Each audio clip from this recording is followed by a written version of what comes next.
For this video, we are going to be taking a look at the double-edged sickle build, and I adjust this build depending on which faction that I'm fighting against, right? And every single one of these builds, they're not going to be like drastically different, but there's going to be some differences, and they will do really well no matter which faction you're going to be fighting. So for the first tool, and this is going to stay true for every faction, it's going to be the 500 kg.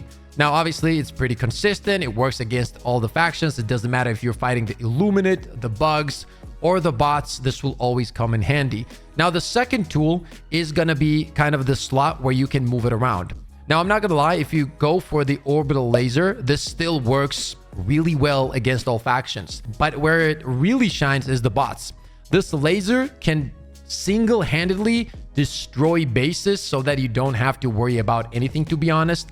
And you can pick this up, and this will also work for bugs. Like now that we have a bunch of Bile Titans spawning, especially around mega nests and whatnot, this does come in handy and makes the clearing of the mega nest much easier. So we're gonna pick up this one right here. The laser is also very good for the Illuminates. If you're getting overwhelmed by 2-3 tripods, you will be taking them out as well pretty quickly. Now, the first blue slot is going to be the slot that we're going to be swapping around the most. So, for example, if you're fighting the bots, I usually like to pick up the shield for a little bit of more survivability. If I'm fighting the bugs, that's where I go for the gas rover. And I truly believe that the gas rover makes the double-edged sickle extremely good when you're fighting the bugs. There's no doubt about it, right?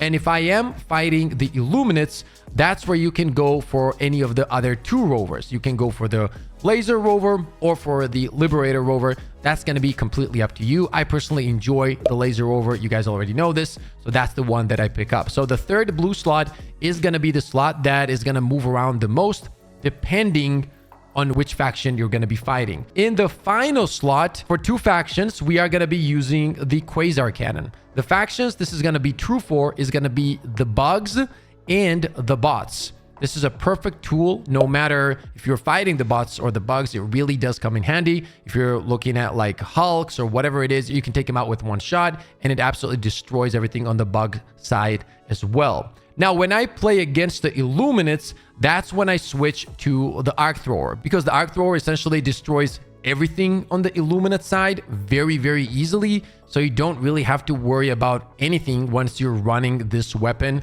against the Illuminates. For now, we're going to pick up the Quasar Cannon, just like that. We're going to pick up the Stamina Enhancement. Now, when it comes to the weapons for the secondary against all three factions, I'm going to be running the Ultimatum. This is my favorite secondary at the moment, and the fact that it destroys the toughest targets makes it really easy for me to pick this one. You could go for the grenade pistol if you're worried about the bug holes or the ships or whatever it is. Essentially, you could go for it, but honestly, I feel like the Ultimatum is super powerful right now.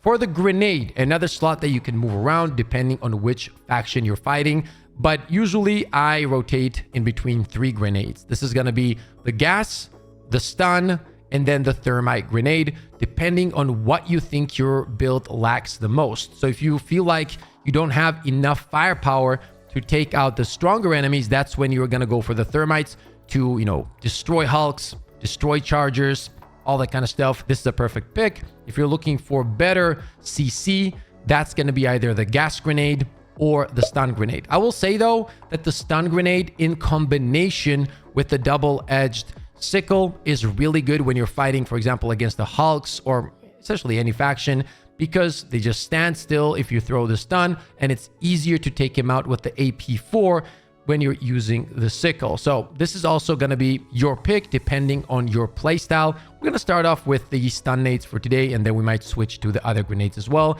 And obviously for the primary, we're going to go for the double-edged sickle. Now, when it comes to the armor, we are going to be using the fire armor, the medium version of it, against the Illuminates and against the bugs. This works really well with the sickle, right? However, when you're going to be fighting the bots, you're going to go for the heavy armor. It's just going to make everything much easier when you're fighting the bots.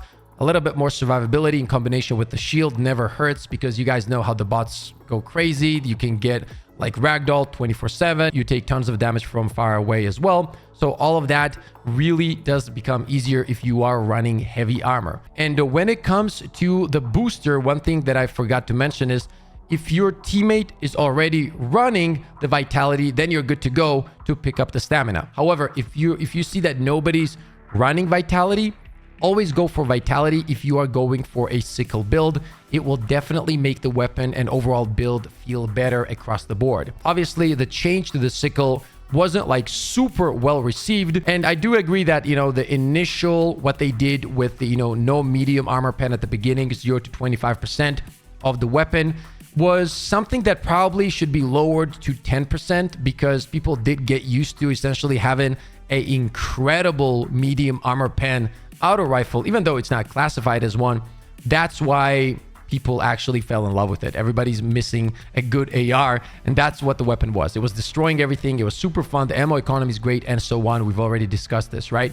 However, I do think that the addition of AP4 did make the weapon super fun to use in terms of like getting to that end percentage over 91% and being able to take out hulks in chargers and dealing damage to bile titans. And yes, you're not going to be utilizing this 24/7, but the real difference really hits when you're playing with a team of people that are using this weapon and you're just beaming something together. You will see just how powerful this weapon is, right? Now, that said, you got to keep in mind that there's going to be a lot of stuff involved, and this build, as you guys can see right here, really takes a lot of building into.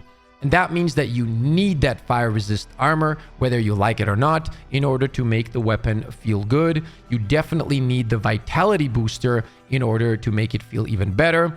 And there's just a bunch of things you need to run in order to just make it feel strong.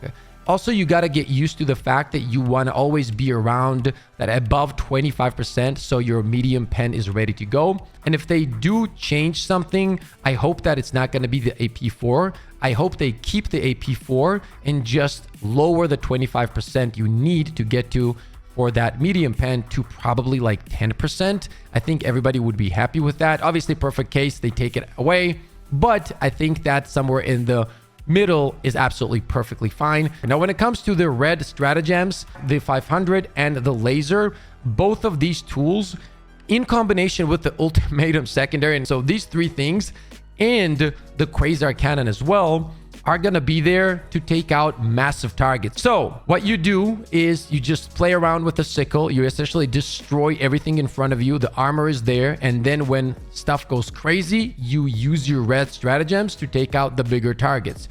And no matter what it is, by the way, don't be afraid to use them and play aggressive as well. You have many things to rotate here. 500s, if you're out of them, you have the quasar, then you wait for the cooldown.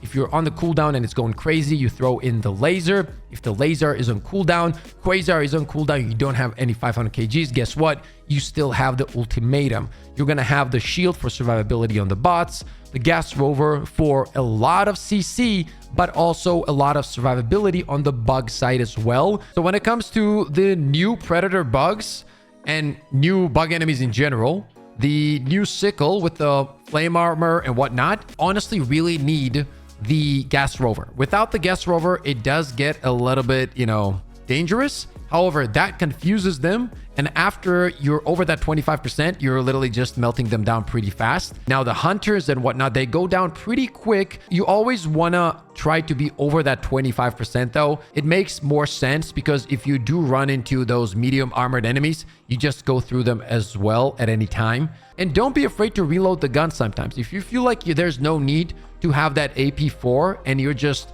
damaging yourself with that fire just for nothing, just reload the gun. You have a bunch of reloads. Don't worry about it. Get over that 25% again and you're good to go. If you haven't tried this build, if you haven't tried this setup, make sure to do so. You're going to have tons of fun. You're going to enjoy it. And once you do, make sure to let me know what you guys think in the comments section below. If you guys did enjoy this video, only if you did, slap the like, sub to the channel. I got more content on the way for Helldivers 2. As always, stay positive, stay disciplined, and I'll see you all on the next one.